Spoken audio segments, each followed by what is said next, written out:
It's not physical strength that betrays you. It's not your bank account, nor the way you dress. What destroys your attraction are those little signs of weakness that you don't notice. But she does. Because a woman doesn't just observe what you say, but what you convey without realizing it. The tone of your response, the rate of your breathing when you're nervous, the way you seek approval, even when you pretend not to. She hears them, smells them, reads them, and in a matter of seconds, she understands everything you try to hide. Marcus Aurelius wrote, "A man's soul is revealed in his little gestures." And it's precisely those gestures, tiny, automatic, that reveal whether you're solid or fragile, centered or dependent, dominant or manipulable. You don't need to speak. A woman already knows who you are before you open your mouth, because energy never lies. Epictetus would say, "What you fear, you communicate, and what you communicate, you attract."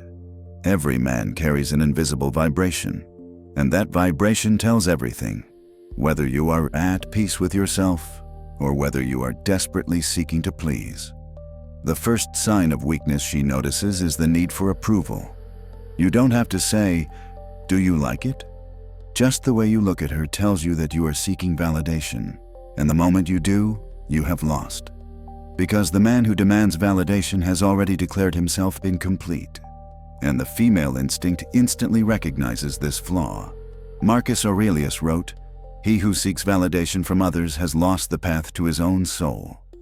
Another sign of weakness is insecurity disguised as kindness. That desire to please everyone, that saying yes even when you should say no, that need to always be accommodating for fear of losing something. A woman perceives it as a lack of backbone, not as kindness, because she knows that a man who can't say no to her won't be able to say no to life either. Epictetus would say, "It's not he who pleases who is strong, but he who knows how to remain firm within his own measure." The third sign is emotional reactivity. Every time you respond impulsively, every time you get offended, every time you react instead of observing, she understands that you are guided by emotions, not reason. And when a woman understands that she can easily touch your nerves, she will no longer respect you. Not because she's mean, but because instinct leads her to test your solidity. And if you explode, you've just proven that you don't have it. Marcus Aurelius wrote, "He who masters himself masters every storm." Then there is the most invisible sign of all, the absence of silence. The weak man talks too much. He explains, justifies, specifies, tells everything about himself, as if the world had to understand him in order to accept him. But the centered man doesn't explain. He acts. He doesn't speak to fill the void. Let silence do its work. Epictetus would say, "The silence of a wise man is stronger than 1,000 words of a weak man." Every time you try to justify yourself, you're trying to negotiate your worth. But worth cannot be explained. It shows itself in calm, in posture, in presence. A woman perceives these nuances with surgical precision. She understands when you speak to be heard and when you speak to be approved. She understands when you're calm and when you're just pretending to be. And the truth is, you can't lie with energy. You can wear the best perfume, the best dress, you can say everything you think she wants to hear. But if there's insecurity inside you, she'll smell it like the scent of fear. Marcus Aurelius wrote, "The man who is not at peace with himself spreads his war wherever he goes." This is why calm is the new virility. Because calm is restrained power, it's control under pressure, it's balance in chaos. The man who doesn't react, who listens without defending himself, who looks into the eyes without needing to impress, who isn't in a hurry to be understood, that type of man is immediately perceived as superior. Epictetus would say, "He who is master of himself needs to be master of no one." Weakness, on the other hand, always manifests itself as dependence. Dependence on attention, on validation, on emotions. The weak man lives oscillating between enthusiasm and fear, between need and rejection. He is constantly reactive, never stable. But the Stoic learned a secret that the modern world has forgotten. True strength is invisible. It is not in the voice, but in the tone. It is not in the body, but in the posture. It is not in the words, but in the way you breathe when everything collapses. Marcus Aurelius wrote, "Be like the rock against which the waves break. Every sign of weakness stems from a single mistake, looking outside for what you need to build within. And as long as you seek validation, you will behave like a half-man. But when you start to feel self-sufficient, the world will begin to revolve around you." Epictetus would say, "The man who needs less gets more." Women don't run away from good men, they run away from insecure men. And they don't respect external strength, but internal strength. The kind that doesn't impose itself, but manifests itself naturally. You can't fake solidity. You can only build it. With calm, with consistency, with the knowledge that you no longer have to chase, convince, or please. When you learn this, your every gesture changes vibration. You walk differently. You talk differently. You breathe differently. And without realizing it, you become what she truly respects, a man who doesn't need to be chosen to know who he is. The body never lies. You can learn to speak with confidence. You can learn the right words. You can study books on charisma and persuasive language. But if there's insecurity inside you, your body betrays it before you even open your mouth. Marcus Aurelius wrote, "What you think is reflected in your face. You cannot hide what your soul shows." Your every gesture is a window into your mind. The way you hold your shoulders, the direction of your gaze, the posture of your neck, the tension of your hands. All these are signs that reveal what you want to deny. Epictetus would say, "A man's body reflects discipline or its lack." Look at a man who has lost his center. He speaks too fast, laughs for no reason, changes position every few seconds. He is not relaxed. He is nervous. And that tension fools no one. A woman, even without wanting to, perceives it like a smell. She can't explain it, but she senses that something is wrong. She senses that behind the kindness there is anxiety. Behind the calm there is fear. Behind the smile there is need. And in an instant, the magic vanishes. Because the body of a strong man communicates only one thing: presence. Presence is when you don't move to fill the silence, when your gaze doesn't escape, when your hands are still, your voice is steady, your breathing is slow. Marcus Aurelius wrote, "A tranquil soul makes the body stable." This is the secret. You can't build presence starting from the body. You must build it starting from the mind, because posture follows thought, and the body is the visible reflection of your inner state. Epictetus would say, "Do you want your body to be stable? Make your spirit stable." When a man is insecure, the body becomes noisy. It moves too much, gesticulates, fills every space with words and movement. It's as if it wants to distract from the fact that he feels no solidity within himself. The centered man, on the other hand, communicates strength without moving. He is like a mountain, still, but alive. He doesn't need to attract attention because calm itself is magnetic. And this is a psychological truth that few understand. Calm creates attraction, because in a world where everyone trembles, those who remain still command respect. Marcus Aurelius wrote, "Nothing is more powerful than those who remain still while everything else is in turmoil." Every time your body conveys agitation, you are communicating, "I am not sure of myself." Every time your voice trembles, you are saying, "I fear I am not enough." Every time you lower your gaze, you are confessing, "I do not believe in my worth." And women don't need to hear these words from you. They read them in your micro gestures. They sense them in your posture. They recognize them in details you yourself ignore. Epictetus would say, "The body of the wise speaks the language of silence," because true strength is manifested not in volume, but in composure. Not in speaking a lot, but in speaking when necessary. Not in proving you are strong, but in not needing to prove it. The invisible language of weakness is made up of small concessions, laughing when there is nothing funny, nodding for fear of seeming to disagree, explaining yourself too much, constantly justifying yourself. All these actions stem from a single root, the fear of not being accepted. Marcus Aurelius wrote, "He who fears the judgment of others becomes a prisoner of their eyes." And this prison is the most insidious, because it cannot be seen, but it is felt. It is a constant tension that accompanies you in every interaction, like a voice within that whispers, "Don't make a mistake. Make a good impression. Don't say something wrong." And the more you listen to that voice, the further you distance yourself from your authenticity. Epictetus would say, "Freedom begins when you stop wanting to please. When you learn to relax in your presence, your body changes naturally. Your shoulders open, your voice lowers, your eyes become still, your breathing deepens. It's not pretense, it's a return to the essence. Because calm isn't something you fake, it's something you rediscover. It's the natural state of a person who has stopped fighting with himself." Marcus Aurelius wrote, "Do not force your spirit. Harmony comes from not resisting what you are." The next time you talk to a woman, don't focus on what to say. Observe how you feel while you say it. Observe your body. If you move too much, you're trying to convince. If you talk too much, you're trying to please. If you smile too much, you're seeking approval.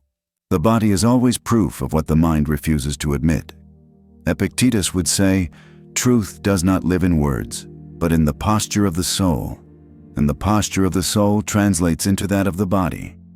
You can deceive for a while, but not forever. Because real strength is not theater. It is embodied awareness. And when a woman meets a man whose body and mind are aligned, she feels it immediately. Because that coherence cannot be imitated.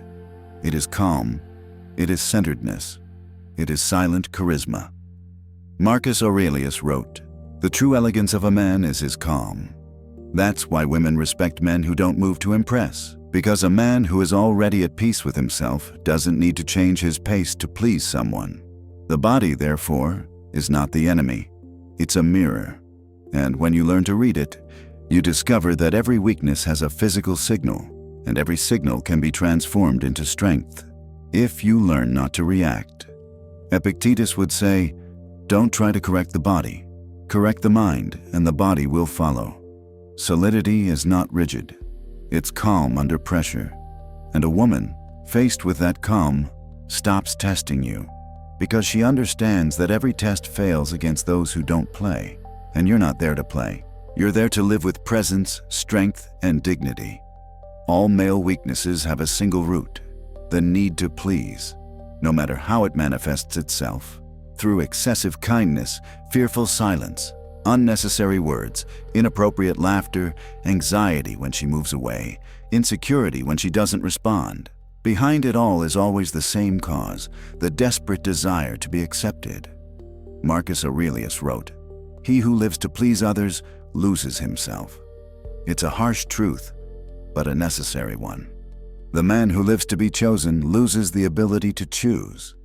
He becomes dependent on the eyes of others, on their reactions, on their approval.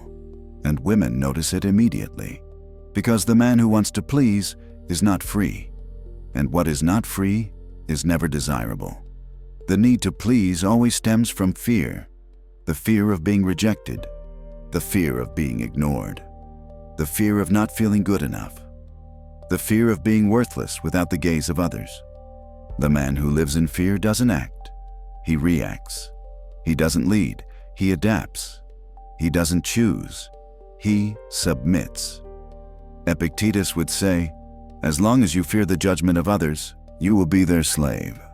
A slave to the message, a slave to the response, a slave to a smile you wait for, a slave to her mood, a slave to her attention, and a slave, even if elegant, cultured, or kind, is still a slave."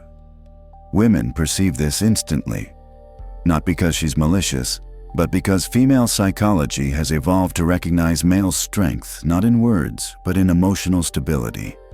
The man who needs to be liked is unstable. He's anxious, nervous, and fluctuating.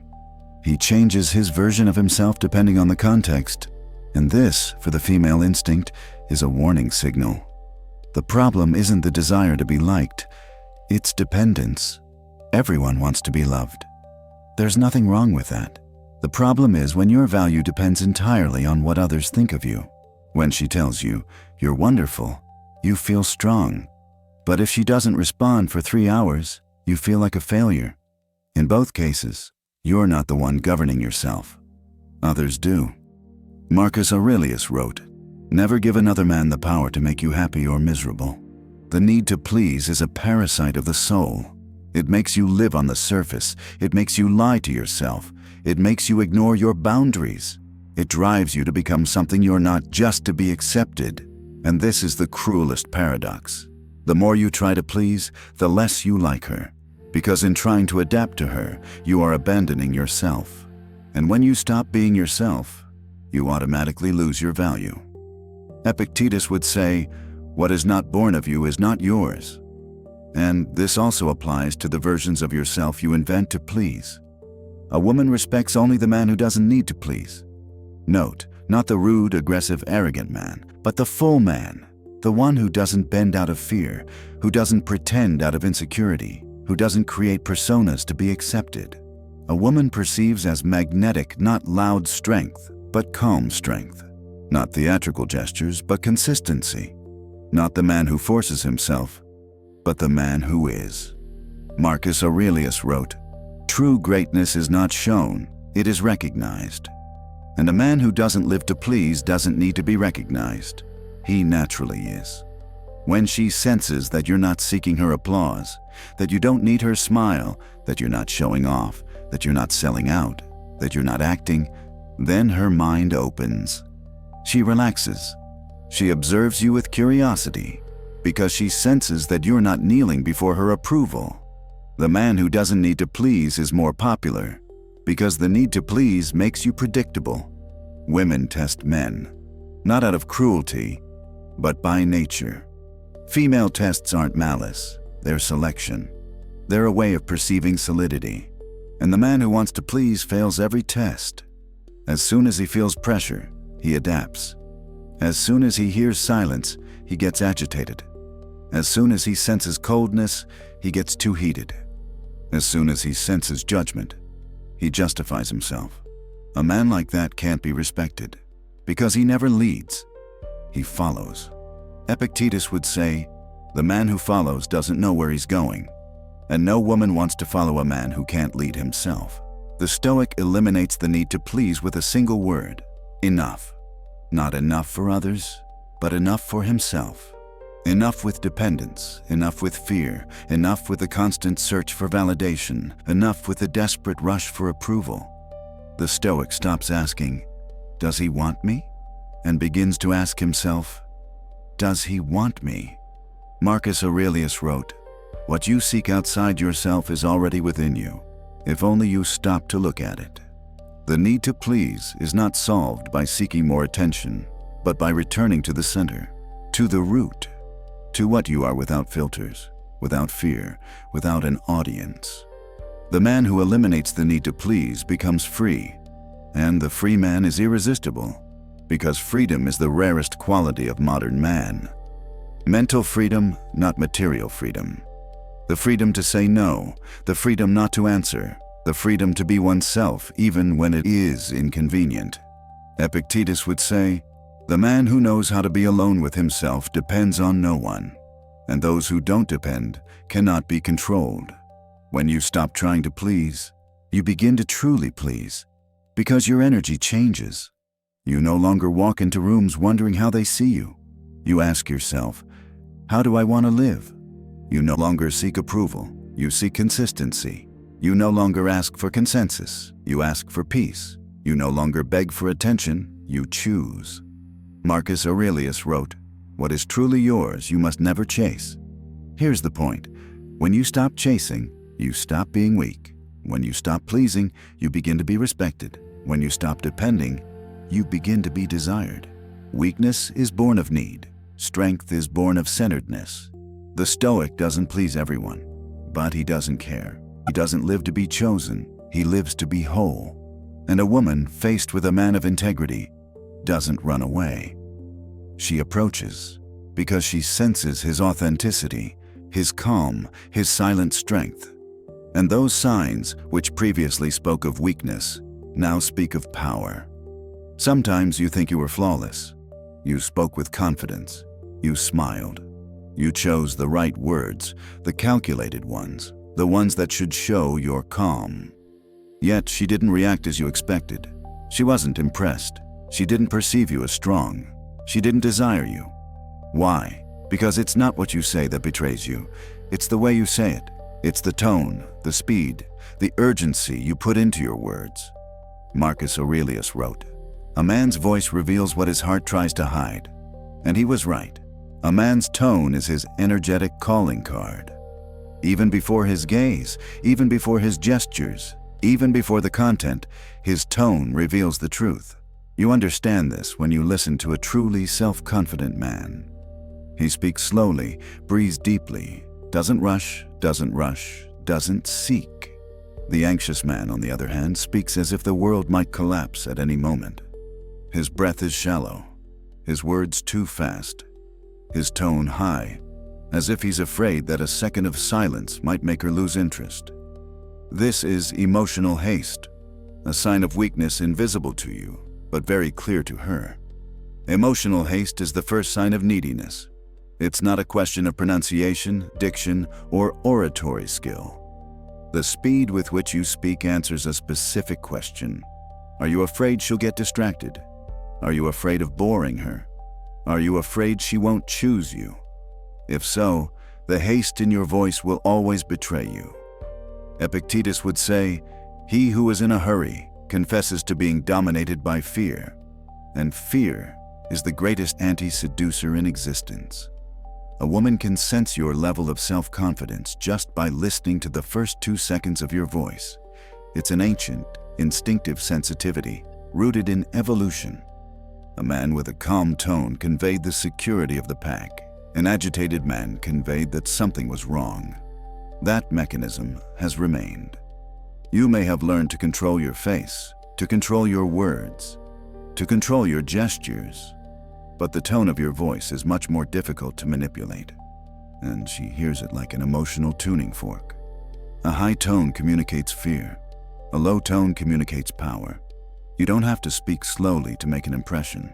You have to speak slowly because you're present. People who are present aren't in a hurry. They're not anxious. They don't need to be heard. They know that just being there is enough. Marcus Aurelius wrote, "Calm is the authority of the strong." When you speak in a low, steady tone, without rushing, without seeking his attention, you are communicating, "I am complete. I am here because I want, not because I need. I am not afraid of you leaving." And a man who is not afraid of abandonment is a man a woman cannot control. And precisely for this reason, she desires it more. The voice of the weak man seeks a reaction. The voice of the strong man creates a sensation. There is an immense difference between speaking to be heard and speaking to be heard. The weak man speaks to get a response. His voice is a noose. He seeks a reaction, he seeks confirmation, he seeks a gesture. The strong man, on the other hand, speaks to express an inner world. He does not speak to stimulate, he speaks to convey. The woman does not understand him, she feels him. Epictetus would say, "The wise man does not ask for attention, he attracts quiet, attracting quiet." This is what the deep, slow, calm voice does. It's not about making an impression, but about creating an atmosphere. And that atmosphere says, "There's no need here. There's presence here. There's a man here who won't budge because of your judgment." Emotional haste exists on many levels. It's not just the tone. It's also the way you respond too quickly to messages, the way you rush to explain yourself when she's cold, the way you try to fill the silences, the way you immediately want to know what she's feeling, the way you seek her more than she seeks you. Haste is a symptom of dependence. Marcus Aurelius wrote, "Every uncontrolled impulse reveals a man who is not yet free." And the woman, even if she will never analyze it rationally, will perceive it as a lack of direction, a lack of stability, a lack of value. Why the voice of an anxious man loses respect? Because the anxious voice is not a free voice. It's a voice bent by the fear of rejection. And a woman, deep down, cannot respect a man whose identity crumbles in the face of silence. It doesn't matter how kind, intelligent, or honest you are. If your voice trembles, your value, in the eyes of a woman, trembles with it. Epictetus would say, "The man who does not control his breathing does not control his mind." A voice that vibrates with anxiety is an unstable mind. A voice that vibrates with calm is a majestic mind. How to eliminate emotional rush? According to Stoicism, it's not about acting calm. Calm isn't faked, it's built. The foundation is simple. Accept silence. The Stoic uses silence as a weapon of power, not as punishment. Silence slows you down. It lets you breathe. It lets you hear your thoughts. It stops you from trying to control the other's perception. Marcus Aurelius wrote, "In silence, man finds his strength." Second, don't respond immediately, to anything. It's not a game, it's discipline. It's telling the mind, I'm not in danger. I can wait. I can choose. Epictetus would say, between impulse and action, insert judgment. That's where freedom is born. Third, breathe before you speak. Not a big theatrical breath, but a slight internal slowing. This is enough to transform the voice. It lowers, stabilizes, takes root. Fourth, accept that you don't have to be liked. The need to please is what creates the formation of haste. Without need, there is no haste.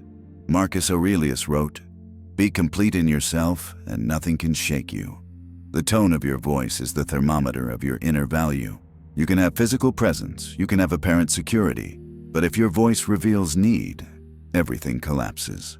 A woman can immediately sense whether you're speaking like a man or like a child seeking approval. The voice of a centered man is this: slow, firm, deep, essential. Because it doesn't have to convince, it just has to be. Epictetus would say, "What is stable within does not waver without." And so your voice becomes your identity. Not a sound, but a signal. Not a sentence, but a world. The voice of the solid man says, "I am here and I do not move. I am calm because I have nothing to lose. I am complete, therefore I do not run. I am whole, therefore I do not seek." And the woman, faced with that tone, no longer sees a man who fears not being chosen. She sees a man who has already chosen himself. And this is where everything changes. The most dangerous weakness is not the obvious one. It is not fear. It is not insecurity. It is not even jealousy. The most destructive weakness for a man is the one that seems like a virtue, being too good. Not authentic goodness, that is strength, but strategic goodness, that disguised goodness, that goodness that arises not from morality, but from need. Marcus Aurelius wrote, "Virtue does not please, virtue acts." The too good man, on the other hand, doesn't act, he compensates. He compensates for his insecurity with kind gestures, compensates for his fear with smiles, compensates for his sense of inferiority with excessive availability. And women perceive it, because the goodness born of need smells of weakness. And weakness, even when wrapped in the ribbon of kindness, is not attractive. Because being too good is perceived as weakness. Because kindness is not always kindness. Sometimes it is fear. Sometimes it is need. Sometimes it is dependence. Sometimes it is a lack of boundaries. And what has no boundaries cannot be respected. Epictetus would say, "The man without measure is not good. He is devoid of himself." When you are too good, you are unconsciously saying, "Please don't go away. Please tell me what I am worth. Please see me." Even if you don't say the words, she hears them. She senses it in your gestures, in your excessive availability, in your always putting her first, in your adapting to everything she wants, in your not contradicting her even when you should, in your fear of losing the connection. This isn't kindness. It's fear of detachment. It's a desperate attempt to buy love by sacrificing your value. Marcus Aurelius wrote, "If you lose yourself to help, you haven't helped anyone." And he was right. When you sacrifice yourself to be accepted, a woman doesn't see you as a good man. She sees you as a man willing to lose himself. And a man willing to lose himself for her can't lead her. And if he can't lead her, he can't attract her. Too much kindness contains two signs she notices immediately. First sign, you have no boundaries. You accept everything. You tolerate everything. You justify everything. Second sign, you fear conflict. You avoid frustration. You fear disappointing her. You live to keep her calm. And guess what all this communicates? Emotional weakness. Epictetus would say, "He who fears the reaction of others has given up his own freedom." And a woman cannot respect a man who is not free. Not free to say no. Not free to disagree. Not free to set limits. Not free to be himself. True kindness and weak kindness. The invisible difference. A strong man is kind, but he is kind because he chooses to be, not because he has to, not because he fears alternatives. His kindness is a manifestation of his stability, not his fear.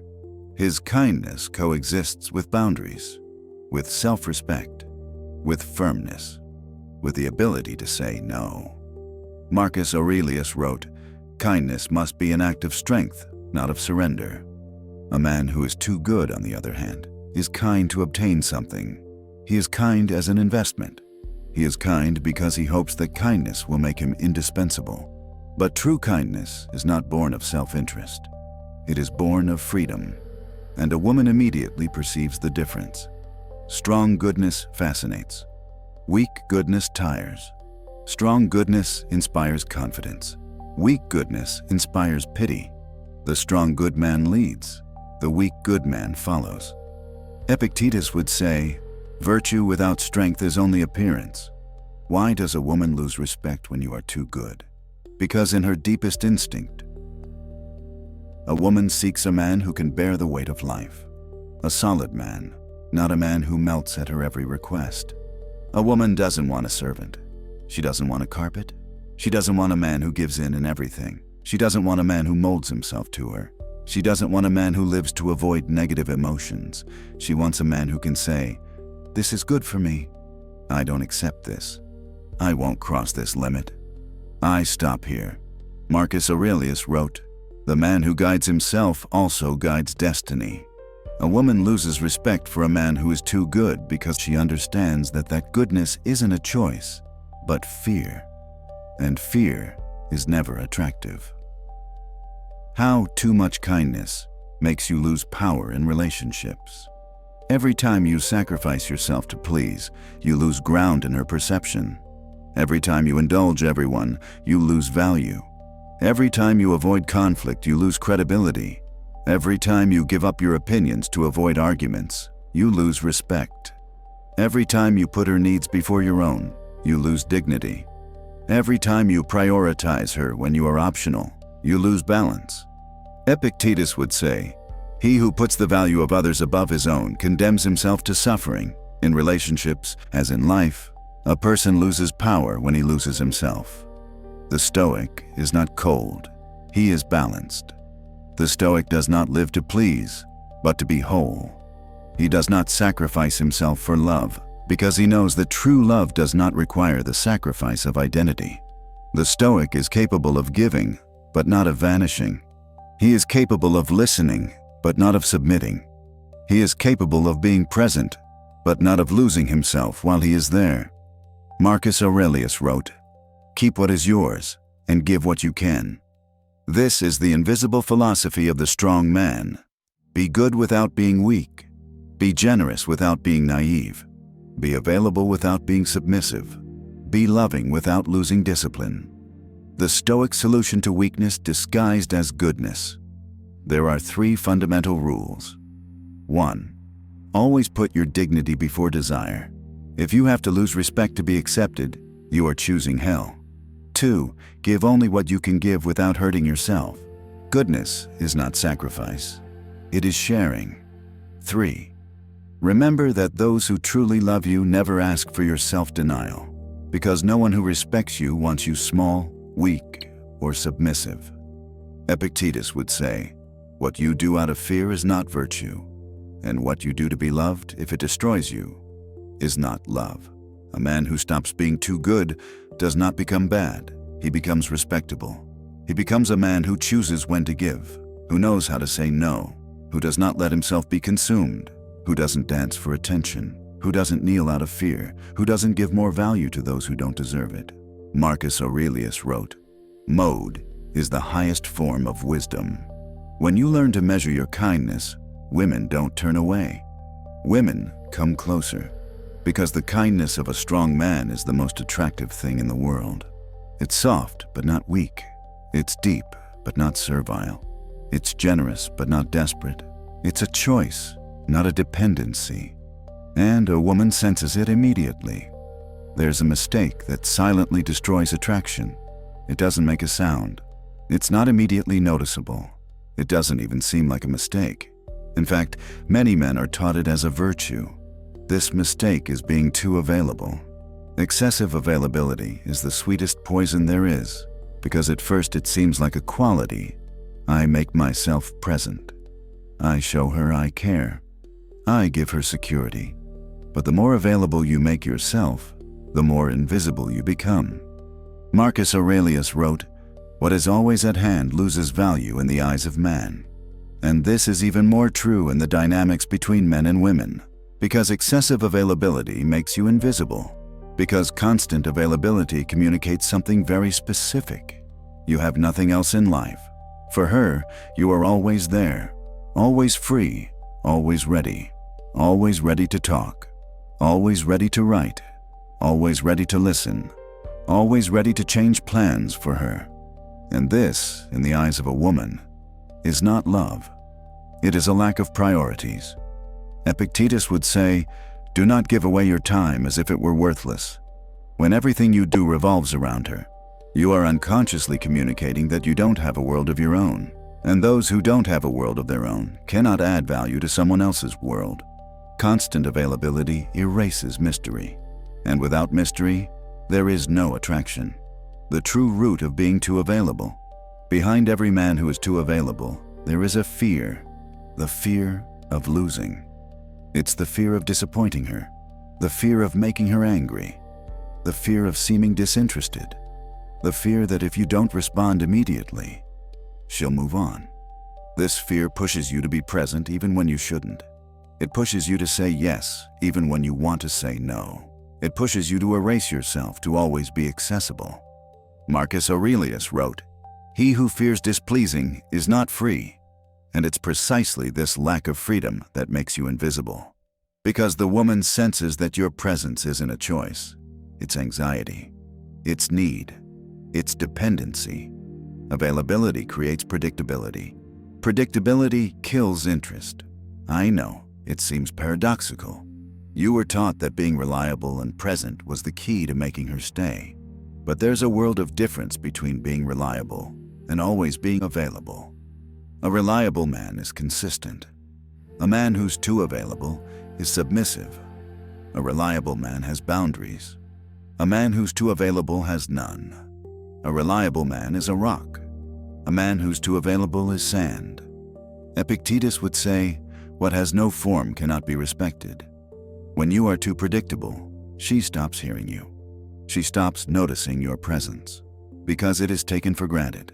And what is taken for granted becomes transparent. A woman doesn't want a man who is always available. She wants a selective man. She wants a man who is present, but by choice, not out of need. She wants a man who has a full life, not an empty life that revolves around her. She wants a man who knows how to say, "Not now," not a man who runs as soon as she snaps his fingers. Marcus Aurelius wrote, "Give your time only to what you deem worthy. And if you give your time to everything, you automatically make it worthless." A man's time is valuable because it is limited, not because it is free. Being too available creates a devastating psychological message. My time is worthless. And if your time is worthless, neither are you, because excessive availability extinguishes romantic tension. Because attraction is tension. Not negativity, not conflict, but polarity. It's desire, it's searching, it's movement toward the other. And excessive availability eliminates the distance that creates desire. If you're always there, there's nothing to seek. If you always respond immediately, there's no room to miss you. If you're always ready, there's nothing to conquer. Epictetus would say, "What is easy is never appreciated." This is why men who are too available are never truly chosen. They're perfect as a support system, not as a partner. Perfect as a plan B, not as a priority.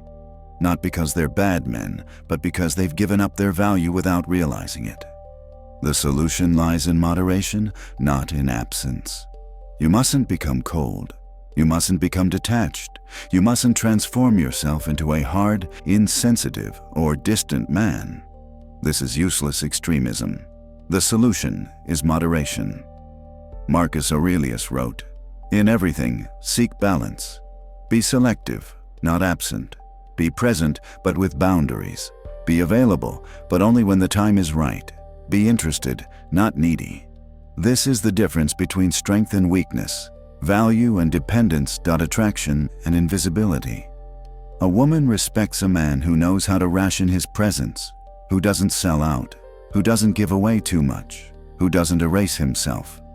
Because a man who uses moderation demonstrates control, discipline, and above all, autonomy. Epictetus would say, "The man who chooses when to give owns himself." And a man who owns himself is never invisible. He's rare, he's magnetic, he's irresistible. How to concretely apply Stoic moderation? 3 fundamental rules. 1. Don't respond immediately to messages. Your life can't be on hold waiting for a notification. 2. Don't change your plans for her at the last minute. You have a life. She must fit into that life, not replace it. 3. Don't always be emotionally available. Listen, yes. Support, yes. But don't become her personal therapist. Marcus Aurelius would say, "Give support, not yourself."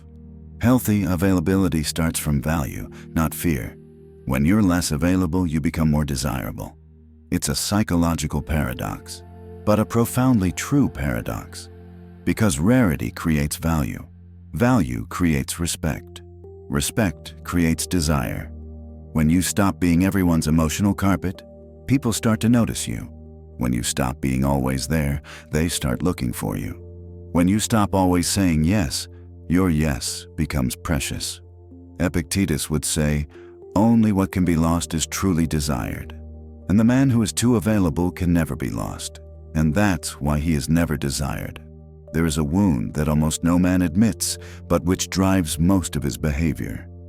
It's not the fear of rejection. It's not the fear of abandonment. It's not even the fear of not being enough. Man's oldest, deepest, and most secret wound is the need to be chosen. This need is so ingrained that it influences how you speak, how you move, how you behave with a woman. Even when you think you're strong, confident, independent. Marcus Aurelius wrote, "What you desperately seek in others has been taken from you within yourself." And so it is. A man who longs to be chosen is a man who has forgotten his own value. A man who longs for someone to validate him is a man who has not yet validated himself. The wound of modern man. I am only worthwhile if someone chooses me. It doesn't come from a single place. It comes from 1,000 small points in your history. Perhaps from a mother who was too distant or too demanding. Perhaps from an absent father, or one who was only present when you were wrong. Perhaps from first crushes gone wrong, or from a first love that didn't reciprocate. Perhaps from a humiliation, or from a silence that broke you inside. Epictetus would say, "The wound is not what happens, but what you keep telling yourself."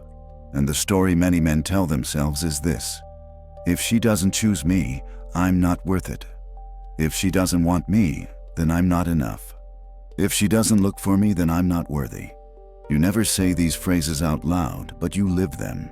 And women feel them, perceive them in your energy, in the way you seek approval, in the way you mold yourself to what she wants. How the need to be chosen changes your behavior. When you want to be chosen too much, you start behaving in ways that betray you. You adapt too much. You adapt your opinions to hers. You are too available. You put her at the center, erasing your world. You accept disrespect for fear that by leaving she will take away your value. You constantly seek validation, a message, a gesture, a word, anything that makes you feel seen. You put her approval above your own dignity. Marcus Aurelius wrote, "The man who kneels before the judgment of others has already lost himself." And this is the invisible tragedy. When you seek so desperately to be chosen, you distance yourself from your highest nature, being the one who chooses. The need to be chosen is the root of male weakness. Not fear, not jealousy, not insecurity. Everything stems from there, because the man who wants to be chosen does everything to be chosen. And that everything is precisely what makes him less desirable. Epictetus would say, "He who begs for attention grants power." The man who wants to be chosen puts himself in the inferior position. He doesn't realize it, but he positions himself low, and a woman immediately senses who is high and who is low. Attraction arises upward, never downward. The woman doesn't choose the man who asks. She chooses the man who doesn't need to be chosen. This is the most important point. Women are not attracted to men who want to be chosen. They are attracted to men who are chosen, not because they are arrogant, but because female psychology responds to strength, calm, stability, internal security. Marcus Aurelius wrote, "The man who does not depend is richer than the king." A man who does not depend does not prostrate himself before love. He does not beg for attention. He does not timidly ask to be seen. He is present, whole, sufficient, complete, and precisely for this reason, desirable. How the Stoic heals the need to be chosen. Healing does not happen by seeking more attention, but by stopping seeking it. It does not happen by shouting, "Look at me," but by whispering to oneself, "I see myself." It does not happen by chasing, but by centering. It does not happen by seeking love outside, but by building value within.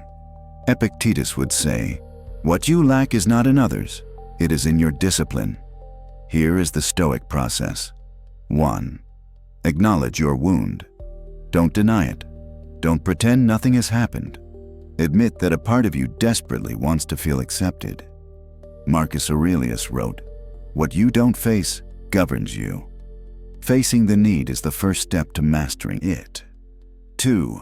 Rebuild self-esteem from within, not from without. You can't use love as a crutch. You can't use other people's approval as energy. You can't live on applause, because applause doesn't last, and when it ends, you collapse. Self-esteem isn't born from what you achieve, but from what you become. Epictetus would say, "Stop asking others for value, start building it." 3. Learn to say no. Not out of ego, not out of malice, because no is the building block of your identity. Every no is a boundary. Every boundary is a declaration of value. Every declaration of value creates respect. Marcus Aurelius wrote, "Only what you defend belongs to you. If you don't defend yourself, you can't belong to yourself." 4. Stop wanting to be chosen. The paradox is this. When you stop wanting to be chosen, you start being chosen. When you stop begging for attention, you receive it. When you stop wanting to be seen, you become visible. When you stop seeking validation, you become a source of validation. Epictetus would say, "Freedom is not depending on what you desire." 5. Become the one who chooses. Don't choose with your ego, but with your centeredness. Choose calmly. Choose with consistency. Choose with dignity. Choose with discipline. Marcus Aurelius wrote, "Don't ask if you're liked. Ask only if what you choose is worthy of you." When you reach this level, you're already beyond need, beyond the wound, beyond dependence. You are a man who doesn't wait to be chosen. You are a man who lives and chooses. And this, in women's eyes, is irresistible. There are men who never directly ask for approval. They don't say, "Do you like what I do?" They don't ask, "Are you okay with this?" They don't utter openly insecure phrases. Yet, even without words, the woman understands perfectly that that man lives for her approval. How does she understand this? Because every gesture, every look, every silence hides a single invisible message. Tell me I'm okay. Marcus Aurelius wrote, "Not what we say, but what we are, speaks to the eyes of others." And this is the point. The search for approval is not shown in the voice, but in the energy. It is an invisible language that the woman perceives with surgical precision. The search for approval is a smell. She smells it before you realize it. It is not a conscious act. It is not a logical analysis, it is instinct. The female instinct is finely calibrated to identify a man who annuls himself for pleasure, who is afraid of displeasing her, who lives waiting for her signal. Because the man who lives for approval is a dependent man. And a dependent man cannot protect, cannot lead, cannot be solid. Epictetus would say, "The man who needs approval has lost his freedom before he can even speak." Freedom isn't physical, it's psychological. It's the ability to say or do something without waiting for the other person's reaction to feel validated. How does invisible approval seeking manifest itself? Not how you think. It's not the man who says, "Tell me you like it." It's much more subtle. It's much more dangerous. It's much more automatic. A woman detects approval seeking when you, 1. Look at her after every sentence to check her reaction. Eyes seeking confirmation. Eyes seeking micro-approval. Eyes that say, "Please tell me I'm doing well." 2. Laugh even when it's not really funny. Laughter that isn't natural but diplomatic. Laughter that seeks complicity, not generates it. 3. You're too attentive to her momentary emotions. She makes a confused micro-face, and you immediately correct yourself. She changes her tone and you ask, "Is everything okay?" A small sign of disinterest, and you go into fix mode. 4. You modify your behavior based on her micro-feedback. If she appears enthusiastic, you expand. If she appears cold, you contract. If she looks at you less, you become more available. This is the behavior of the emotionally dependent. Marcus Aurelius wrote, "He who moves according to the mood of others has stopped living his own life." 5. You always try to be right. Never a strong opinion, never a no, never a boundary. Only soft, acceptable, complacent positions. And all this communicates one thing: insecurity. Because seeking approval extinguishes desire. Because women don't desire those who adore them. They desire those who respect themselves. Women don't desire those who always say yes. They desire those who know how to say no. Women don't desire those who put them on a pedestal. They desire those who have their own internal pedestal. Epictetus would say, "The man who demands approval renounces his own." When you seek approval, your energy says, "You are my judge. You decide my value. You have the power, I do not." And with this dynamic, you cannot be desirable. Because to be desirable, you must be autonomous. The paradox: the man who doesn't seek approval receives it without asking. It's one of the most surprising effects of female psychology. When you stop seeking approval, people begin to truly approve of you because inner security creates a silent magnetism, a calm that fascinates, a solidity that reassures, a mystery that intrigues. Marcus Aurelius wrote, "The wise man does not demand esteem, he receives it." Because the man who does not depend automatically elevates his value in the eyes of others. How to eliminate the invisible search for approval with 3 Stoic pillars. Pillar 1. Don't change yourself based on her reaction. If she appears colder, you don't have to be more affectionate. If she seems quieter, you don't have to fill the void. If she seems confused, you don't have to justify yourself. Epictetus would say, "Don't change because of what changes. Your center must remain still." Pillar 2. Accept judgment as irrelevant. I'm not saying to become insensitive. I'm saying that external judgment should not define your worth. Marcus Aurelius wrote, "The opinion of others does not belong to you." The true antithesis of seeking approval is centeredness. The ability to say, I am aligned with what I think. The rest is noise. Pillar 3. Practice presence, not performance. Performance is when you are there to impress. Presence is when you are there because you are. Nothing to prove, nothing to get, nothing to ask for. Just be. And true presence is irresistible.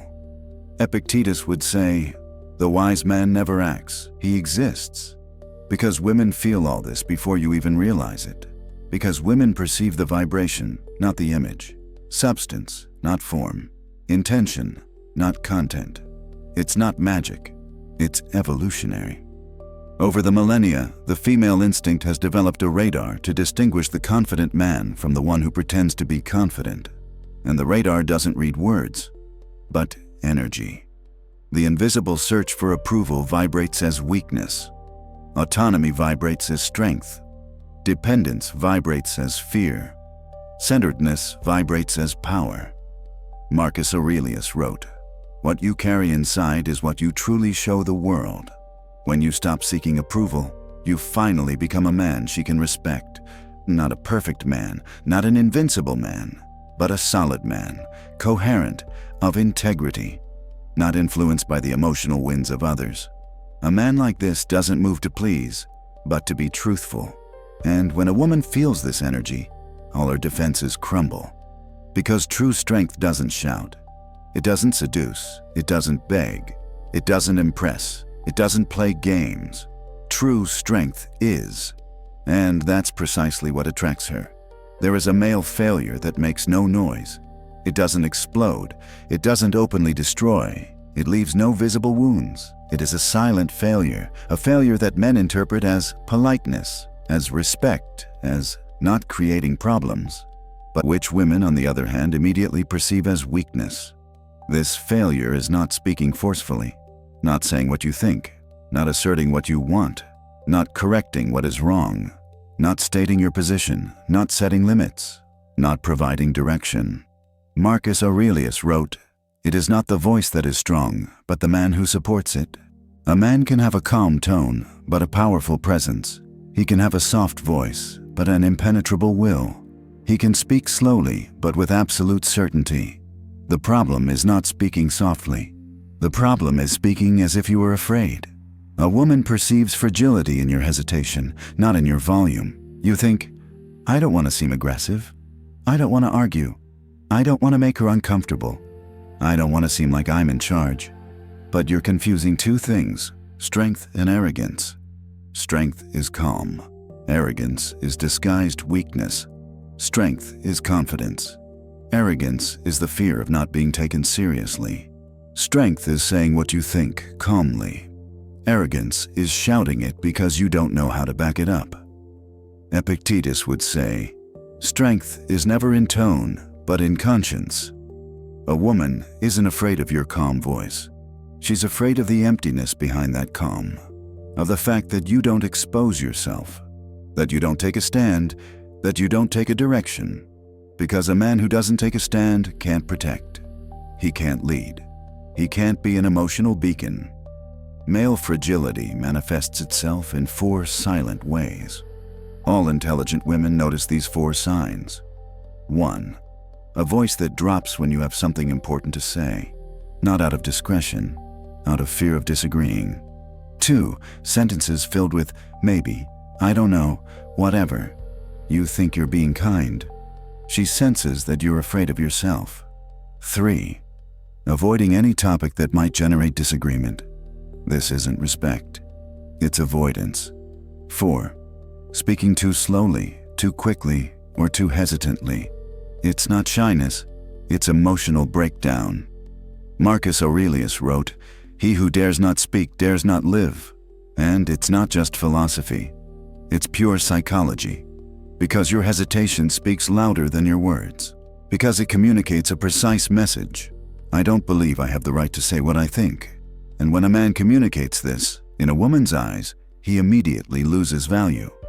Not because she wants a tyrant, but because she wants a man who doesn't hide behind silence. A woman doesn't respect a man who remains silent out of fear. She respects a man who speaks calmly. Epictetus would say, The silence of the fearful is not wisdom. It is submission. You think you avoid problems by remaining silent, but in reality, you are creating the biggest problem. You lose respect. And without respect, there is no attraction. Many men confuse being accommodating with being strong. They think that being easy, sweet, non-confrontational makes them more lovable.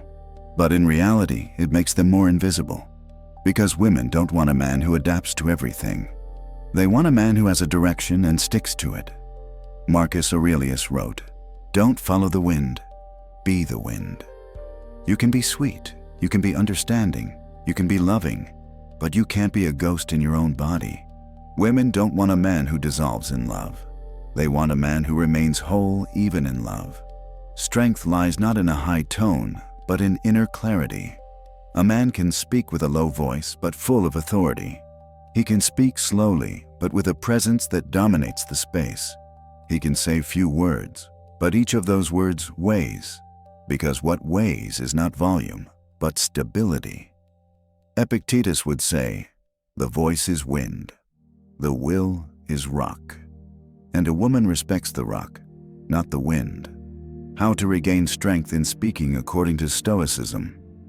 Stoicism doesn't ask you to shout. It asks you to be aligned, and when you are aligned, your voice changes naturally. 3 principles for speaking with strength. 1. Don't speak to be accepted. You're not there to win consensus. You're there to convey the truth, your truth. Marcus Aurelius wrote, "What is true does not fear judgment." If your truth is small, your voice will be small. But if your truth is whole, your voice will become whole. 2. Breathe before you answer. A man who breathes thinks. A man who thinks dominates. A woman senses when you are responding with anxiety and when you are responding with presence. Epictetus would say, "Between thought and action, place your breath." 3. Speak slowly and with intention. Slow words are heavy, and what is heavy has power. You don't have to slow down to be mysterious. You have to slow down because you are the master of your pace. Marcus Aurelius wrote, "Calm is the sign of mastery." A man who speaks forcefully does not invade. He elevates. He does not dominate the other. He dominates himself. He does not impose. He declares. He does not shout. He sinks. His word is like a stone in water. It does not make a great sound, but it changes everything it touches, and the woman feels it. She feels it in your posture, in your breathing, in the silence between one word and the next, in the way you do not retreat. Epictetus would say, "Don't say much. Say what is necessary, and say what is true." And that truth, said calmly, is worth more than 1,000 sentences said with fear. The voice that does not tremble is the sign of a man who has surpassed himself. It is not the sign of outward courage. It is the sign of internal victory. When you are no longer afraid of losing, you are no longer afraid to speak. When you are no longer afraid of judgment, you are no longer afraid to say what is right. When you no longer need to be loved, you can finally love. Marcus Aurelius wrote, "The free soul does not hide, and a man who doesn't hide can't be perceived as weak, because his presence speaks before his voice, and his voice speaks before his words. And what he says, even in silence, is simple. I am here, whole." There is a micro message, very subtle, almost invisible, that destroys attraction much faster than an obvious mistake. You don't say it, you don't write it, you don't even admit it to yourself. Yet, she perceives it with an ancient instinct. This micro message is, "You are superior to me." You don't say it with words. You say it with energy, with your behavior, with your gaze, with your posture, with your reaction, with the way you position yourself before her. Marcus Aurelius wrote, "You are inferior to no one if you remain faithful to your soul. But when you forget your soul, when you bend, when you annihilate yourself, when you miniaturize yourself to be accepted, then that micro message takes shape. And that message, for a woman, is a chill. Because a man communicates, 'You are superior to me,' without realizing it. It's not deliberate. It's not intentional. It's the result of an internal dynamic. A man communicates inferiority when he feels she is too beautiful for him. He feels she is too intelligent for him. He feels she has too many options. Compared to him, he feels she has the power to leave him. He feels he can't afford to lose her. Epictetus would say, "What you fear losing becomes your master." This is why men unconsciously begin to kneel. Not physically, but psychologically. Every time she is the center of your world, every time you move to please her, every time you weigh every word so as not to lose it, every time you live in reaction to what she thinks, says, or does, you are saying without saying it, "You are on top, I am on bottom." And women sense it. They feel it in their breathing, in their tone, in their body, in the way you approach, or in the way you don't dare actually get close. This isn't romance, it's self-effacement. And nothing extinguishes the polarity faster than men putting themselves on the bottom. The 6 micro-messages women sense, and you don't notice. 1. I react too much to your emotions. If she is cold and you become anxious, if she is distant and you become more present, if she is irritated and you become more compliant, you're saying, your emotions are more important than mine. This is inferiority. 2. I don't think I truly deserve you. It shows in the way you look at her as if she were a divine being and you are a lesser being. A woman can feel it in your gaze when you admire her, but don't respect yourself. 3. I'm afraid of your rejection. You avoid creating tension. You avoid disagreements. You avoid confrontations. You avoid limits. Fear perceived inferiority. 4. Your opinion matters more than mine. When you change your mind based on her micro-feedback, you've just put her on a pedestal that no woman truly wants to occupy. 5. I'm only happy if you are happy. This seems like love, but it's dependence. Marcus Aurelius wrote, "You cannot base your happiness on the will of others. If your emotional peace depends on hers, you're below." 6. I don't think I'm enough. It goes without saying, nonverbal micro-language is enough. Closed shoulders, weak voice, cautious movements, anxious smiles, eyes that seek approval. These are micro-messages of inferiority. Women don't consciously analyze them.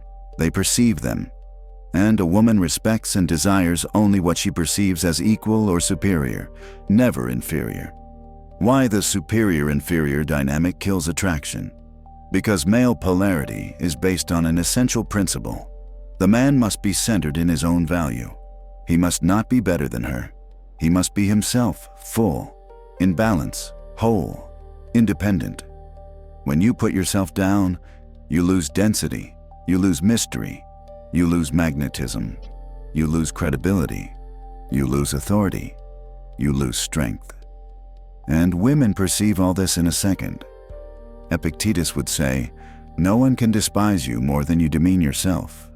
She doesn't need to disrespect you. You do it first. The psychological pedestal is an illusion that destroys you.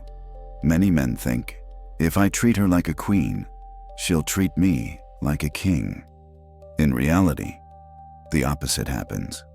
If you put her on a pedestal, she sees you from below.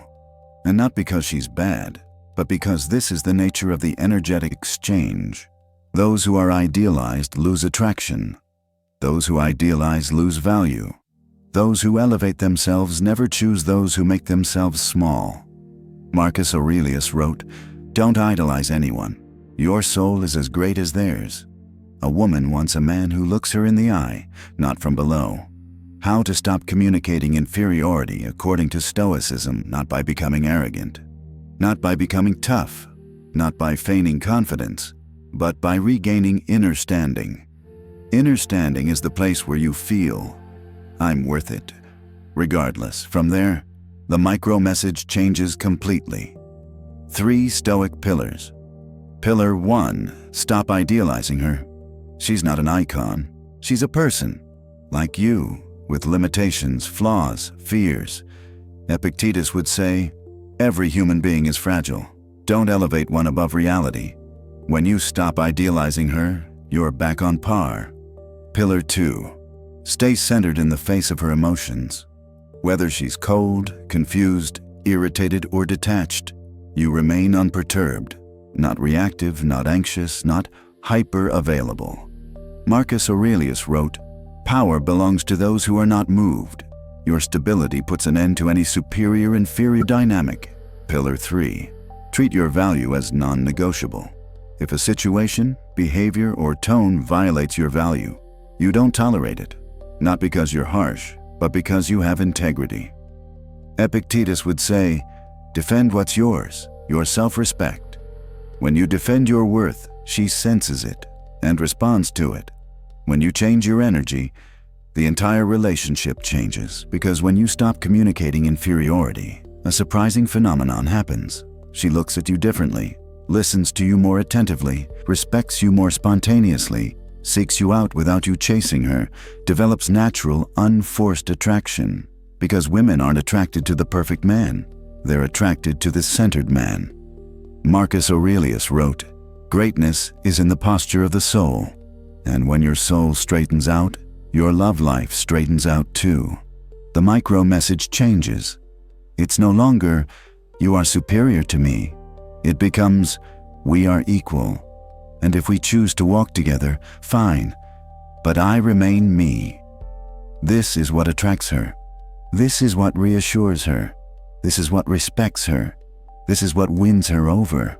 There is a precise and silent point where a woman stops perceiving you as a man and begins to perceive you as an extension of her will.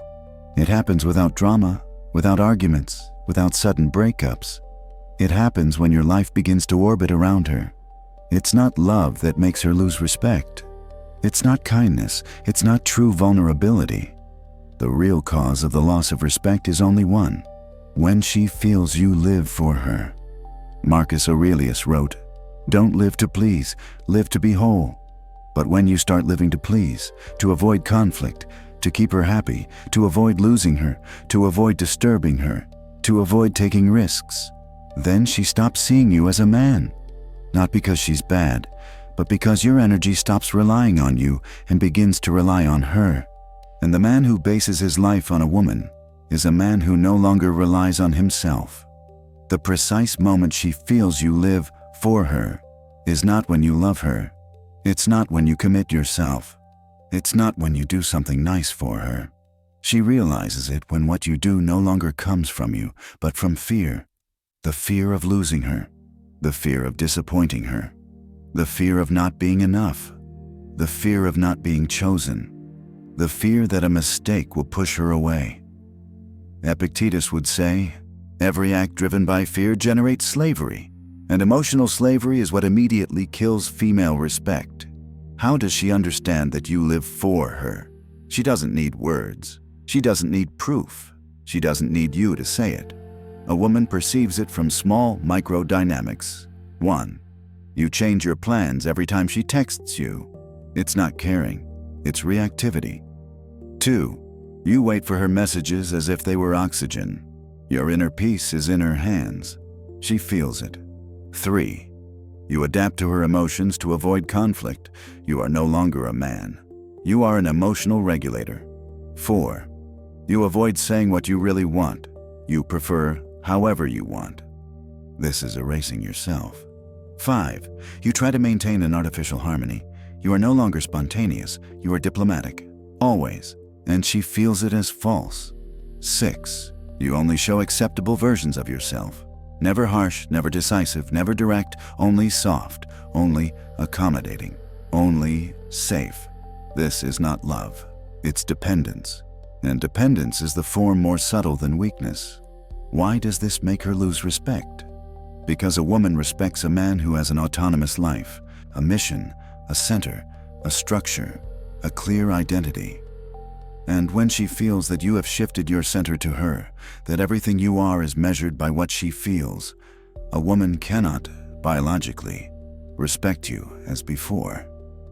Marcus Aurelius wrote, "He who seeks stability outside himself will lose it." And you, chasing the idea of not losing it, lose yourself. And by losing yourself, you automatically lose her respect. The biggest mistake? Believing that love requires total self-sacrifice. Many men confuse love with dissolution. They think that love means annihilating yourself, giving up your boundaries, giving up your ambitions, always putting the other first, continually sacrificing yourself.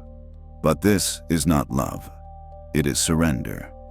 Epictetus would say, "Love does not mean giving up what you are.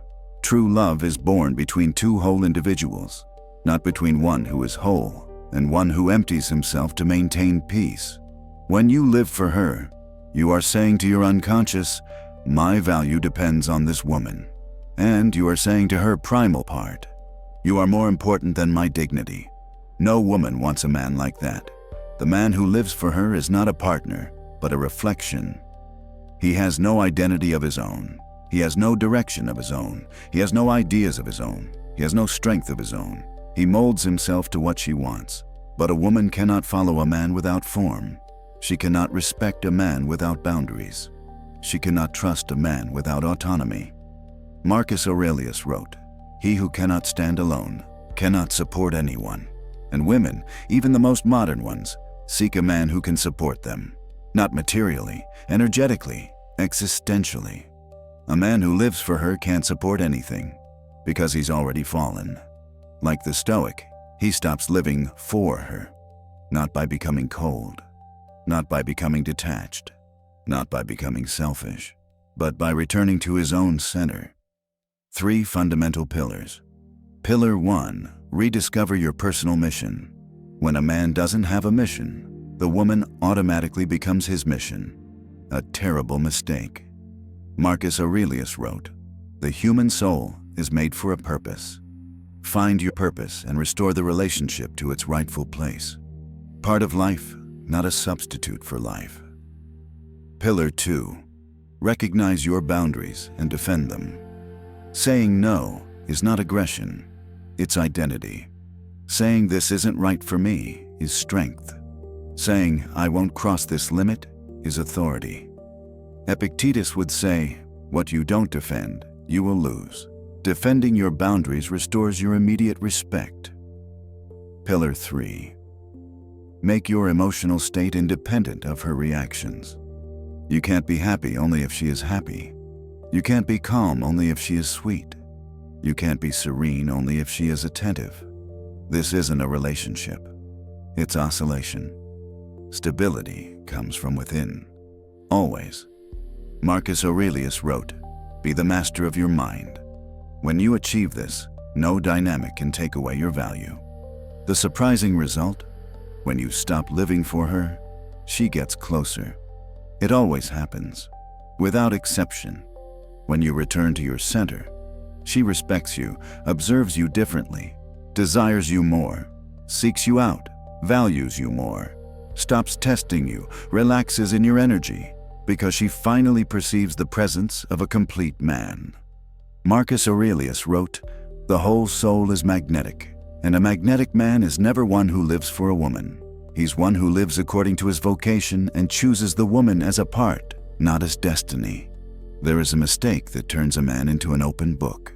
A mistake that doesn't make a woman run away immediately, but pushes her away slowly, like a fire that burns less and less until it goes out by itself. This mistake is simple, but devastating. Being predictable. Not predictable in the sense of reliable, which is instead a quality of a solid man, but predictable in the sense of, she already knows how you'll react, always. She knows you'll do anything not to lose her. She knows you'd never risk crossing her. She knows you'll always adapt to keep her close. When a woman understands this, respect begins to die.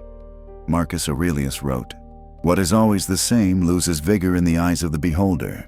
And your predictability is precisely this, the slow fading of mystery. How a woman understands that you'll do anything to keep her. You don't have to say it. You don't have to show it openly. She sees it behind every choice you make, behind every message, behind every gesture, behind every silence. Here are the signs. 1. You apologize too much, even when it's unnecessary. You're not apologizing out of maturity. You're apologizing out of fear. She senses it. 2. You avoid any discussion that might make her uncomfortable. It's not peace, it's fear. If she notices that you're afraid of losing her, at that moment, she loses some attraction. 3. You change your plans as soon as she asks for something. It's not generosity, it's reactivity. A reactive man communicates inferiority. 4. You always offer yourself, even when it's not asked. You give her rides. You do her favors. You bring her things. You fix her problems. Always, always, always. She doesn't see a helpful man. She sees a man who's available at all costs. 5. You never say no. And a man without no is a man without boundaries. And a man without boundaries is a man without power. Epictetus would say, "He who does not master his own limits masters nothing." 6. Reply immediately to every message. For her, it's not romance, it's anxiety. It's proof that your life stops for a notification. 7. You're afraid of her silences. She slows down, you run. She takes up space, you move closer. She observes, you justify yourself. This isn't love, it's emotional predictability. Why does being predictable kill attraction? Because attraction thrives on tension, and tension thrives on healthy unpredictability. The predictable man doesn't surprise, doesn't provoke thought, doesn't create emotional movement, doesn't stimulate the female mind, doesn't leave room for desire. It's like a movie where you already know the ending. You're no longer interested in watching it. Marcus Aurelius wrote, "Habit extinguishes what once shone."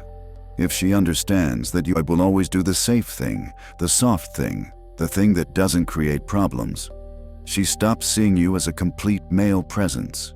She sees a man controlled by fear, and fear, in a woman's eyes, is never attractive. A woman wants predictability in only one thing, your consistency. In everything else, she wants vitality, not automatism. Many men confuse consistency with monotony, stability with static, security with submission. A woman wants a consistent man, not a predictable man. She wants a man with direction, not a man who lives according to his moods. She wants a man who responds on his own, not one who always responds according to her. Epictetus would say, "Do not act out of fear, but out of principle." When you act out of principle, she senses you. When you act out of fear, she forgets you. The great illusion, thinking that being predictable makes her feel secure, is a very common mistake. Many men believe, if I do everything right, she won't leave. If I eliminate all risks, she'll stay. If I avoid conflict, she'll see how much I care. But the reality is the opposite. The security a woman seeks doesn't come from controlling her behavior. It comes from your inner presence. An inner presence isn't predictable. It's alive. It's authentic. It's free. Marcus Aurelius wrote, "What lives cannot be static." A man who becomes static in an attempt to be perfect becomes a statue, and statues aren't attractive. They're admired for a second and then no longer evoke anything. Predictability is a sign of fear, and fear is a woman's most sensitive antenna. She isn't attracted to chaos, but to autonomy. She isn't attracted to harshness, but to security. She is not attracted by volatile unpredictability, but by authentic unpredictability. The kind that comes from the fact that you are a man with a real life, a mission, goals, a structure. A man whose world does not revolve around his messages, his moods, his attention. Epictetus would say, "Freedom is living according to your nature." And when you live according to your nature, you cannot be predictable. You can be consistent, never predictable. Like the Stoic, eliminate destructive predictability by not becoming fickle, by not becoming cold, by not becoming artificially playful, but by returning to the center of your own life. 3 principles. Pillar 1. Don't react to her movements, follow your own. If she is distant, don't run. If she is more present, don't melt. If she is confused, don't become a therapist. You follow your own rhythm, not hers. Marcus Aurelius wrote, "It is your direction that determines the value of the journey." Pillar 2. Be consistent in your values, not in your reactions. Always saying yes is not consistency. It is fear. True consistency is, I say yes when I really want to. I say no when necessary. I act according to what is right, not according to what is convenient. Epictetus would say, virtue does not follow events. It passes through them. Pillar 3. Make your life full enough so that it cannot be predictable. A man who lives, who creates, who works, who grows, who explores, who expands, cannot always respond in the same way. He cannot always react at the same time. He cannot always be available. His life makes him naturally unpredictable and therefore profoundly attractive. Marcus Aurelius wrote, "Fill yourself with life so as never to be a slave to the presence of others." The result is always the same. When you stop being predictable, you become magnetic again, because the woman perceives again movement, mystery, strength, autonomy, presence, non-reactive masculine energy. And this automatically rekindles respect and desire. You don't have to manipulate. You don't have to act. You don't have to play psychological games. You just have to go back to being a man who lives for himself, not a man who lives to avoid losing a woman. And when she feels this energy, her gaze changes. There is a collapse, slow and silent, that destroys men from within without them realizing it. It makes no noise. It doesn't create drama. It doesn't appear in grand gestures. It doesn't manifest itself in explosions of anger or emotional crises. It is a psychological collapse, invisible, that always begins the same way, when the man tries to deserve love. Not to live it, not to offer it, not to share it, but to deserve it, as if it were a prize, as if it were a reward for his behavior, as if it were something you have to earn through sacrifice, trials, gestures, and willingness. Marcus Aurelius wrote, "What is right is not deserved, it is." And love, for a Stoic, is not deserved. You live according to your own value, but many men have forgotten value and therefore seek merit. Why do men try to deserve love? For two profound, ancient-rooted reasons. 1. An ancient wound. I am not enough as I am. Many men carry this phrase within them, even if they never say it. I have to do something to be loved. And then they begin to perform, to be useful, to be available, to be perfect, to be polite, to be diplomatic, to be comfortable, to be always present, to be everything they believe the woman wants. But this is not identity. It is anxiety disguised as kindness. 2. A mistaken belief. If I do enough, she'll stay. It's a complete illusion, and it stems from fear. Men think that a woman's love is proportional to their efforts. The more you sacrifice, the more you give. The more you mold yourself to what she wants, the more you deserve love. But love doesn't work that way. Epictetus would say, what you ask for with difficulty is not love, but approval. Here's the point. Men don't seek love. They seek emotional approval, a psychological stamp, you're worthy. And they believe that to get it, you have to deserve. It's a mistake that destroys respect, attraction, polarity. Because deserving love is an internal collapse. Because the man who tries to deserve love automatically puts himself in an inferior position. It's like saying, you are the judge, I am the defendant. You tell me if I'm worthy. And the woman senses it. And when a woman senses that a man seeks her judgment, she spontaneously loses a part of her attraction. Marcus Aurelius wrote, "The soul falls when it depends on the judgment of others. And when the soul falls, the male presence falls with it." How the attempt to deserve love manifests itself. Be careful, you might recognize yourself. 1. You try never to make a mistake. Every word is weighed, every gesture controlled, every message calibrated. You are not living, you are performing. And performance is anxiety. 2. You give more than you receive, and that's okay. Because inside you think, if I give so much, sooner or later she will see it. Mistake. She sees the disproportion and interprets it as insecurity. 3.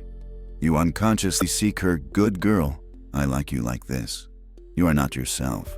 You are the version you think will make her stay. But a woman never falls in love with a man's strategic version. She falls in love with his authenticity. 4. You tolerate behaviors you shouldn't tolerate, because you are afraid that by setting a limit, she might leave. And so you accept. Delays, inconsistencies, silence, tests, cold answers, intermittent attention. And all this does nothing but reduce your value. Epictetus would say, it is not what you accept, but what you choose that defines you. 5. You always put her at the center and you move to the margins. Your life, your goals, your path, everything becomes secondary. She becomes the top priority. It seems like love. In reality, it is anxiety. And the woman feels the difference. Why does this destroy female respect? Because the woman respects the man who embodies her value, not the man who tries to earn value through her. A man who tries to deserve love is implicitly saying, I am not good enough as I am. And no woman can respect a man who does not respect himself, not because he is cruel, but because it is biological. Marcus Aurelius wrote, do not ask for what you must be. You must not ask for love. You must be a man who automatically deserves love by the way he walks, thinks, lives, carries himself, breathes, and presents himself to the world. The paradox of love. The more you try to deserve it, the less you receive it, because love is not a prize. It is a natural recognition of value. And value is not felt. It is embodied. It is something that exists before the encounter, not during. A woman does not fall in love with a man who demonstrates value. She falls in love with a man who is value. Epictetus would say, value belongs to what remains when you ask for nothing. Here is the key to everything. Value ceases to exist the moment you ask for it. How to stop trying to deserve love according to Stoicism. You must not become cold. You must not become entrenched. You must not become cynical. You must return to yourself. You must put yourself at the center. You must embody value instead of chasing it. 3 fundamental pillars. Pillar 1. Your value is intrinsic, not contractual. It is not based on what you do, but on who you are. Marcus Aurelius wrote, a man is worth his soul, not his acts toward others. You don't deserve love because you sacrifice. You deserve love because you are a man who lives truthfully. Pillar 2. Don't give more than you can give without losing yourself. Every time you give beyond your limit, you are not loving, you're buying. And bought love is worthless. Epictetus would say, give what you can, but not what destroys you. Pillar 3. Recognize when you're lying to yourself to keep her. This is the hardest point. When you tolerate what you shouldn't tolerate, you know you're selling yourself short. When you suppress what you want to say, you know you're giving in. When you bend, you know you're betraying yourself. The mind knows it. The body feels it. The woman senses it. Marcus Aurelius wrote, the greatest betrayal is the one against one's own nature. The result of all this, when you stop deserving, you truly deserve. It's the paradox that transforms a man's life. When you stop seeking approval, you become approvable. When you stop seeking love, you become lovable. When you stop demanding respect, you become respectable. Because a man who doesn't bend, who doesn't plead, who doesn't beg, who doesn't mold himself to be chosen, is a man a woman sees as a partner, not a servant. He's a man who conveys solidity, not neediness. He's a man who lives by his flame, not by the fear of extinguishing it. Many men believe a woman pulls away for superficial reasons. They think she's tired, that she's changed her mind, that she's found someone more interesting, that she's simply not the same as before. The truth is much deeper and much more painful. A woman doesn't pull away because you said the wrong thing. She doesn't pull away because you didn't reply to a message right away. She's not walking away because you're not handsome, strong, rich, or brilliant enough. The real reason is something else. She senses that you've lost your masculine center. Marcus Aurelius wrote, The man who does not govern himself loses everything around him. And that's exactly what happens in modern emotional dynamics. You don't lose her. You lose your center. And when you lose that center, she loses you. The masculine center is not dominance, it's presence. Many men misinterpret this idea. They believe that masculine center means hardness, coldness, aggression, superiority, rigid control. No, dominance is a compensation for fragility. Hardness is often a mask. The masculine center is not the fist, it's the axis. It's the undisturbed ego. It's profound calm. It's inner balance. It's the man who doesn't move in reaction to the world, but who makes the world move according to his direction. Epictetus would say, "A man of strength is not one who resists, but one who does not waver." A woman doesn't look for a wall. She looks for a pillar. She looks for a man who remains himself regardless of the emotional stress of the moment. When you lose your center, she feels it before you do. You think you're still the same. You think you're just trying to make it okay. You think you're just avoiding useless conflicts. You think you're just doing your best. But she perceives a subtle, almost imperceptible, but decisive change. She's lost the male reference she unconsciously followed. And how does she understand this? 1. You become more reactive to her emotional swings. If she's anxious, you become anxious. If she's cold, you become needy. If she's distant, you chase her. You're no longer you. You're an extension of her. 2. You change your emotional state based on her messages. This is one of the strongest signals. A sweet message from her, you feel alive. A cold message from her, you feel like dying. A silence from her, you lose yourself. She becomes your emotional barometer. And when this happens, you stop being a man and become dependent. 3. Put her at the center, erasing yourself. Your plans become less important. Your goals become softer. Your boundaries become negotiable. Your rhythm becomes her rhythm. Your desires become, let's see. She's not asking you. You're the one who's shifting. Marcus Aurelius wrote, "You lose yourself every time you change to adapt to someone else's gaze." A woman doesn't want to be your center. She wants you to have a center. When a man loses his center, he becomes a satellite. He revolves around the woman. And a woman can't desire what orbits her. She can only desire what has its own orbit. She doesn't want to be your reason for living. She wants to be part of your life, not its substitute. Epictetus would say, dependence is the opposite of love. When you lose your center, she feels only one thing, weight. And the woman runs away from the emotional burden. Men lose their center in 3 main ways. 1. They lose direction. You no longer know where you're going. Your priorities get confused. Your purpose becomes watered down. You have no axis. A man without direction suddenly becomes too available, too present, too attentive. But this isn't healing. It's confusion. 2. They lose boundaries. Your no disappears. Your time is no longer your own. Your energy is no longer protected. Your opinions become flexible. She no longer respects you, not because she's harsh, but because there's nothing left to respect. 3. They lose their temper. You overreact. You respond too quickly. You get agitated by small signals. You chase. You search. You interpret. You control. You wait. You suffer. The loss of calm is the loss of center, and the loss of center is the loss of masculine polarity. Marcus Aurelius wrote, "True strength is an immovable calm," and a woman immediately senses when that calm disappears. Why does a woman distance herself when you lose your center? Because biologically, a woman is attracted to male stability, not to staticness, but to stability. Stability is magnetic. The loss of center is repulsive. When you lose your center, she feels she must lead. She feels she must stabilize. She feels she must protect you emotionally. She feels she must compensate for your insecurity. And when this happens, the attraction dies.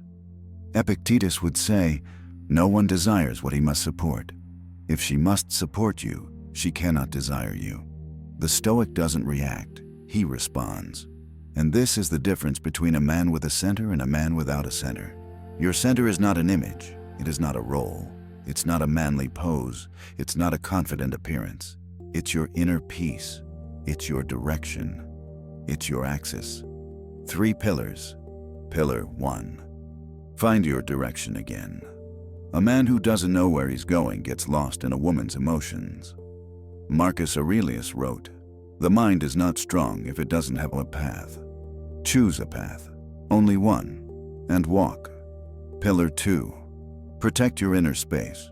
Don't react to emotional swings. Don't respond immediately. Don't derail when she walks away. Don't lose your cool over a text. Protecting your inner space is protecting your center. Pillar 3. Put yourself back at the center of your life.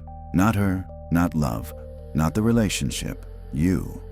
The relationship comes later, not because you're selfish, but because you're a man. Epictetus would say, "The centered soul is the only one worthy of being loved." When you regain your center, something surprising always happens. She comes back, not because you chase her, not because you control it, not because you seek it, not because you strategize.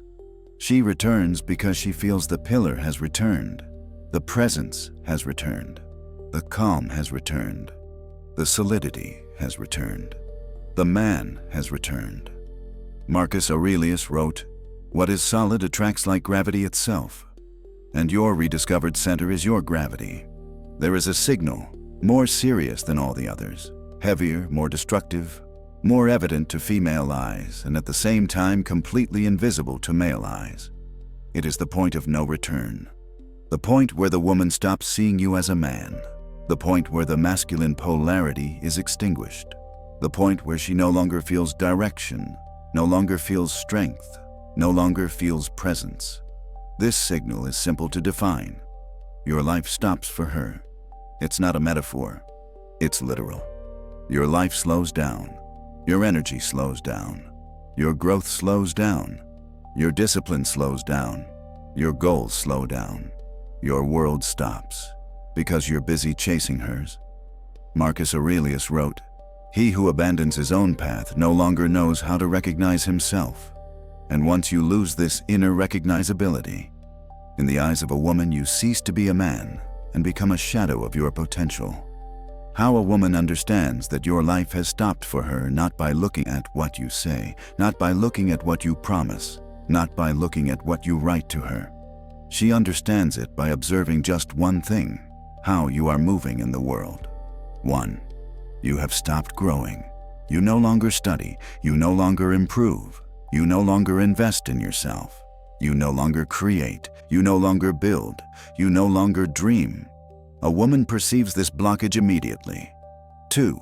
You have stopped having your own goals. Your days are no longer directed by a project. They are directed by the relationship. Your calendar no longer speaks of you. It speaks of her. 3. You have stopped having hobbies, rituals, discipline. Before, training was sacred. Before, personal work was sacred. Before, creative silence was sacred. Now replace it with chat availability, waiting anxiety. Epictetus would say, by abandoning discipline, you abandon yourself. 4. You've stopped being committed, not in the sense of busy, in the sense of involved in your mission. A man who lives his own life is never completely free, because he has a path to follow. A man who lives for her is always free, because he has no direction of his own. 5. You've stopped being hard to reach, not because you're acting tough, but because your life was full. Now you're always available. She doesn't see romance. She sees emptiness. Why is this the ultimate sign of weakness? Because it communicates something terrible. My life without you doesn't exist. And a woman cannot, biologically, respect a man who sends her this energetic message. Marcus Aurelius wrote, "Nothing outside yourself should be your foundation." When a woman becomes your foundation, an inevitable tragedy occurs. You lose your mystery, you lose your magnetism, you lose your direction, you lose your centeredness, you lose your perceived value, you lose respect, and in the end, you lose her. Not because she abandons you, but because you abandoned yourself first. Why does a woman detach herself when she sees your life has stopped? not out of superficiality, not out of selfishness, not out of ingratitude. She detaches herself because she feels a burden, the emotional burden of a man who has no world of his own. A woman cannot be attracted to someone who depends. A woman cannot admire someone who rests. A woman cannot follow someone who doesn't lead. A woman cannot respect someone who doesn't move. Epictetus would say, "Nothing is more frightening than the dependence of others." When your life stops for her, you become a man who asks, not a man who offers. And a woman runs away from this. How to immediately reverse the collapse. There's no point in arguing. There's no point in artificially distancing yourself. There's no point in ignoring her. There's no point in playing psychological games. You need to put yourself back at the center of your life. Femininity doesn't follow words. It follows direction. 1. Resume your mission. Not tomorrow, today. Resume a goal, a project, a path. Marcus Aurelius wrote, "The mind is strengthened when it is occupied with what elevates it. Without a mission, you are unstable. With a mission, you become magnetic." 2. Rebuild your boundaries. You have your own life. You have your own time. You have your own priorities. Stop responding to the immediate. Stop changing plans. Stop being an appendage. Become a pillar again. 3. Fill yourself with the masculine structure. The masculine structure is made up of discipline, routine, training, study, silence, direction, goals. A structured man cannot be seen as weak. Epictetus would say, "What disciplines ennobles?" 4. Drastically reduce your reactivity. Don't run when she moves away. Don't always be found. Don't respond immediately. Don't put her at the center. Put your life back at the center. 5. Become hard to reach again, but not because you play, because you live. Your days must speak of you. Work, growth, creation, goals, evolution, movement, mission. When your life becomes full again, your energy changes. It's no longer anxious, it's focused, it's strong, it's directed. Marcus Aurelius wrote, "What is whole attracts, what is missing repels." The immediate result when you take your life back into your own hands, you don't have to ask for anything, you don't have to explain, you don't have to justify yourself. When a man returns to the center, a woman feels it before she even sees the change. Your energy changes, your gaze changes, your rhythm changes, your posture changes, your voice changes, and she perceives it. And what she perceives is this: he's back. And this is what rekindles respect, polarity, and attraction. No words are needed. Centering is all that's needed. There comes a point in every man's life when suffering is no longer a problem to be avoided, but a signal to be heeded. A point when you realize that it wasn't women who broke you. It wasn't relationships that shattered you. It wasn't rejection that destroyed you. It was you who had abandoned yourself. It's not easy to admit it. It's not easy for anyone. It's easier to say, "She ignored me. She's changed. She didn't understand me." But the truth is different. You had stopped being the man no woman can ignore. Marcus Aurelius wrote, "What is in your power is also your duty." And here begins the rebirth. The moment you understand that your value was never in her hands, but in yours. This section is the return. It is the reconstruction. It is the rebirth of the Stoic. 1. The Stoic is born when man stops begging and begins to build.